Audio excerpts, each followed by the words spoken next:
భార్యాభర్తల బంధం అనేది భగవంతుడు ఎప్పుడో రాసి పెడతారని అందరూ అంటూ ఉంటారు. కొంతమంది విడిపోదాం అనుకున్నా విడిపోలేరు. కొంతమంది పెళ్ళిళ్ళు అయిన వెంటనే వాళ్ళకి అచ్చుబాటు ఉండదో, మరి భగవంతుడు వాళ్ళకి కలిసి ఉండే రాతను కల్పించలేదో కానీ పెళ్ళైన కొద్ది రోజులకే వాళ్ళు విడిపోతూ ఉంటారు. అయితే ఢిల్లీ కోర్టులో ఒక సంఘటన జరిగింది. నిజంగా అది సోషల్ మీడియా అంతా కూడా ట్రోల్ అవుతుంది. నిజంగా ఈ సీన్ చూసిన తర్వాత ఈ కాలం భార్యాభర్తలు ఎవరన్నా భార్యాభర్తలు కొట్టుకొని కోర్టులకు వెళ్ళి కేసులు పెట్టుకున్న వాళ్ళు ఉంటారు చూసారా, అలాంటి వాళ్ళు ఖచ్చితంగా చూసి తీరాలనిపించింది. ఢిల్లీలో ఇద్దరు భార్యాభర్తలు ఉన్నారు. అయితే 2020లో వాళ్ళిద్దరికీ కూడా పెళ్ళయింది. పెళ్ళైన కొద్ది రోజులకే వరకట్నం వేధింపులని అంటూ భార్య కేసు పెట్టింది.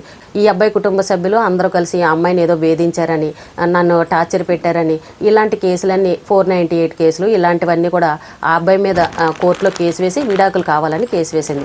అయితే ఢిల్లీ కోర్టుకి 4 సంవత్సరాలుగా పాపం ఈ వాయిదాలకి తిరుగుతూనే ఉన్నారు. లాయర్లకి బోల్ డబ్బులు ఇస్తున్నారు, వాయిదాలకు వెళ్తున్నారు. ఆ కేసు అలా జరుగుతుంది. ఇంకా తొందరలోనే విడాకులు రావడానికి రెడీగా ఉంది. అయితే ఈ లోపు ఈ అమ్మాయి తండ్రి, అంటే తల్లి లేదు పాపం తండ్రి ఉన్నారు. తండ్రికి అనారోగ్యమైంది. అంటే హార్ట్కి సంబంధించిన ఏదో ప్రాబ్లం వచ్చి ఆ తండ్రికి ఒంట్లో బాగలేదు. అప్పటికే ఆ తండ్రి కూతురు గురించి బెంగ పెట్టుకుని ఆ కూతురు కోసం కోర్టుల చుట్టూ తిరుగుతూ లాయర్లకి బోల్డ్ డబ్బుని ఖర్చు పెట్టాడంట. పాపం వాళ్ళు చూస్తే మిడిల్ క్లాస్ ఫ్యామిలీ, వాళ్ళ దగ్గర లాయర్లకి ఇవ్వడానికి ఇంకా డబ్బులు కూడా లేవు. ఆయనకి ఒంట్లో బాగోపోతే ప్రైవేట్ హాస్పిటల్కి వెళ్ళి చూపించుకునే పరిస్థితి కూడా వాళ్ళ దగ్గర లేదు. ఆ అమ్మాయికి ఏం చేయాలో అర్థం కాక ఆ ఢిల్లీలో ఒక గవర్నమెంట్ హాస్పిటల్లోకి తీసుకువెళ్ళి జాయిన్ చేసింది. తండ్రిని చూసి ఏమీ చేయలేక ఆ కూతురు అలా ఏడుస్తూ ఉందంట. చేతిలో చూస్తే డబ్బులు లేవు, పట్టించుకునే వాళ్ళు లేరు. భర్తతోనేమో గొడవలు, విడాకుల కోసం కేసులు వేసింది. ఓ పక్క లాయర్లకు డబ్బులు ఇవ్వాలి.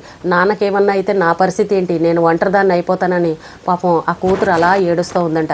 అయితే ఈ విషయం కాస్త అల్లుడికి తెలిసిందంట. అల్లుడంటే ఎవరు? ఈ అమ్మాయి భర్త. విడాకుల కోసం కేసులు వేసిన ఈ భర్త ఎవరైతే ఉన్నారో అతనికి ఈ విషయం తెలిసింది. అయ్యో నా మామగారికి బాగోలేదా, ఒకసారి వెళ్ళి హాస్పిటల్కి వెళ్ళి చూద్దామని ఆ అల్లుడు పాపం హాస్పిటల్కి వచ్చి అక్కడున్న పరిస్థితిని అంతా చూసి డాక్టర్లతో మాట్లాడి మామగారిని అక్కడి నుంచి ఢిల్లీలో ఉన్న ఒక పెద్ద ప్రైవేట్ హాస్పిటల్కి తీసుకువెళ్ళి ఆ మామగారికి వైద్యం చేయించాడంట. ఒక పక్కనేమో భార్య ఇతని మీద కేసులు పెట్టింది, కానీ అతను అల్లుడు వచ్చి ఆ మామగారికి వైద్యం చేయించాడు. ఒక 15 రోజులు హాస్పిటల్లో ఉన్న తర్వాత మామగారు చక్కగా బాగైపోయారు. ఇంటికి కూడా తీసుకువచ్చారు. అప్పుడు ఈ అమ్మాయికి జ్ఞానోదయం అయిందంట. చూడు, నేను కష్టాల్లో ఉంటే నా భర్త మీద నేను అన్ని కేసులు పెట్టినా సరే ఈ రోజున నా తండ్రిని బతికించారు. నా తండ్రికి పెద్ద హాస్పిటల్కి తీసుకువెళ్ళి వైద్యం చేయించారు. అంతకంటే మంచి భర్త ఇంకెవరికైనా దొరుకుతాడా? నేను ఇన్ని కేసులు పెట్టినా సరే నాకు వచ్చి ఇంత సాయం చేశారు కదా అని ఆ అమ్మాయిలో ఒక జ్ఞానోదయం అయ్యి, అమ్మో ఇంకా జీవితంలో ఇలాంటి భర్తను వదులుకోకూడదని అప్పుడు నిర్ణయించుకుందంట. నెక్స్ట్ ఆ అమ్మాయికి ఇంకొక 2 వాయిదాలు అయితే విడాకులు మంజూరయ్యే సమయం దగ్గర పడింది. అయితే ఈ అమ్మాయి వాయిదా కోసమని కోర్టుకు వెళ్ళింది. ఆ అబ్బాయి కూడా కోర్టుకు వచ్చాడు. ఆ అమ్మాయి చేతిలో ఉన్న కోర్టుకు సంబంధించిన విడాకుల పేపర్లు ఏవైతే ఉన్నాయో వాటిని అన్నిటిని కూడా చింపి పాడేసి ఆ అబ్బాయి దగ్గరికి వెళ్ళి కాగలించుకుని ఏడ్చేసిందంట. ఇద్దరు కూడా కళ్ళనీళ్ళు పెట్టుకుని ఏడ్చారంట. అంటే ఇంత మంచి భర్త మీద నేను అన్యాయంగా ఇన్ని రోజులు కేసులు పెట్టి వేధించాను, ఈ రోజున నా తండ్రికి బాగోలేదనంటే నా మీద ఎటువంటి కోపం పెట్టుకోకుండా వచ్చి నా తండ్రిని బతికించాడు, నేను చేసింది చాలా తప్పు అని అప్పుడు ఆలోచించి ఆ భర్తకి దగ్గరే కాగలించుకుందంట. అక్కడ ఉన్న వాళ్ళు ఎవరో మొత్తానికి ఆ వీడియో తీశారు. సోషల్ మీడియా అంతా కూడా వైరల్ అయింది. ఇంకా కొన్ని రోజుల్లో వాళ్ళిద్దరికీ కూడా విడాకులు వస్తాయి అని అనుకున్న సమయంలో భగవంతుడు ఏ రకంగా కలిపాడో చూసారా. మామగారికి ఒంట్లో బాగోపోవడం, ఈ అబ్బాయి వెళ్ళడం, వైద్యం చేయించడం, మళ్ళీ వాళ్ళిద్దరూ దగ్గర అవడం. కొన్ని బంధాలు విడిపోదాం అనుకున్నా అస్సలు విడిపోలేవు. ఇలాంటి వాళ్ళని చూసి ఇప్పుడున్న వాళ్ళు విడిపోదామని అనుకునే వాళ్ళు ఎవరైతే ఉన్నారో కొంచెం ఆలోచించండి, కొంచెం తెలుసుకోండి. చేసుకున్న భర్తను వదిలేస్తే పరిస్థితి ఎలా ఉంటుందో ఆలోచించండి. ఆ అబ్బాయి కూడా ఆలోచించాడు. ఇప్పుడు మా ఇద్దరికి ఇంకా విడాకులు అవ్వలేదు కదా, మా మామగారికి ఒంట్లో బాగోకపోతే నేను వెళ్ళి ఎందుకు చూడకూడదు అన్న ఆలోచనతోటి ఆ అబ్బాయి చూడడానికని వెళ్ళి వాళ్ళ మామగారికి వైద్యం చేయించాడు. ఎవరన్నా వెళ్తారండి ఈ రోజుల్లో? అనుకుంటారు, అది నా మీద ఇన్ని కేసులు పెడితే దానింటికి నేను వెళ్ళడం ఏంటి, దాని బాబుకు బాగోపోతే నేను చూడడం ఏంటి, వాళ్ళ ఇంట్లో సమస్యలు ఉంటే నేను ఎందుకు డబ్బు ఖర్చు పెట్టాలని ఇలా ఆలోచించే మగవాళ్లే ఉంటారు. కానీ ఈ అబ్బాయి చూసాడా మానవత్వంతో ఎంత జాగ్రత్తగా ఆలోచించాడో.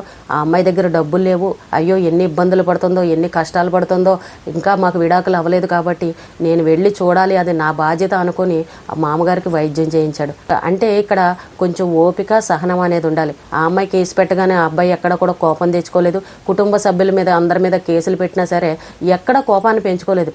ఏదో ఒక రోజు నా భార్య మారుతుంది, ఏదో ఒక రోజున తను తెలుసుకుంటుంది అని ఇలా ఓపిక సహనంతో ఎదురు చూశాడు తప్ప ఎక్కడా కూడా ఒకరి మీద ఒకరు కోపాలు పెంచుకోలేదు. తన భర్త చేసిన మంచి పని చూసి ఈ అమ్మాయి మనసే మారింది.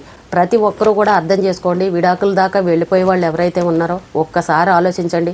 మీలో ఉన్న మంచితనాన్ని బయటకు చూపించుకోండి. కొంచెం ఓపిక సహనంతో ఉన్నారనంటే ఏ బంధాలు కూడా విడిపోవు. మనిషి అన్న తర్వాత ఏదో ఒక రోజున మార్పు అనేది వస్తుంది. ఎవరికో ఒకరికి ఏదో ఒక కష్టం రావచ్చు. ఆ సమయానికి మీరు వెళ్ళి ఆదుకున్నారనుకోండి, ఆటోమేటిక్గా మనసులు అనేవి మారతాయి.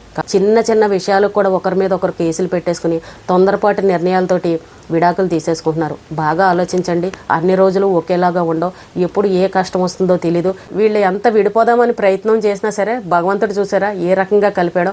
ఈ అమ్మాయి తండ్రికి బాగోపోవడం, కష్టాల్లో ఉండడం, దేవుళ్ళగా ఆ అమ్మాయి భర్తనే మళ్ళీ వీళ్ళ దగ్గరికి పంపించడం, మళ్ళీ ఈ జంట కలవడం నిజంగా వింటుంటే భలే ఆశ్చర్యంగా అనిపించింది.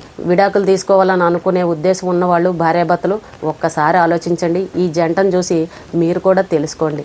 ఈ రోజుకి ఇదేనండి. రేపు మళ్ళీ మరొక మంచి విషయంతో మళ్ళీ కలుద్దాం.